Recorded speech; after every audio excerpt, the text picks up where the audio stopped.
海事處投訴就係呢只啫嘛。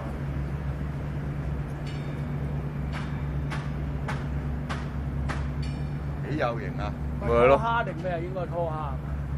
抹柴都俾拖晒。我乜都好啦。滑底嘅呢啲。滑底嘅浪底佢咁樣分分鐘拖埋啲電纜嘅咁樣。最好啦，最好就成架船掂晒佢啦。拖到電纜甩唔到我開心。唔係拖斷條電纜，到時候真係。賠到佢阿媽唔認得啊！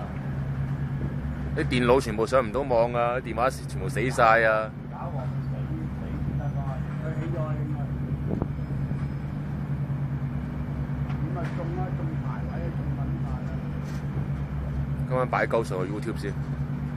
嚟㗎，嗰排但係我都冇信㗎。我一炸完咧，連焗嘅時候咧，佢就唔會上嘅。我冇落啊，呢隻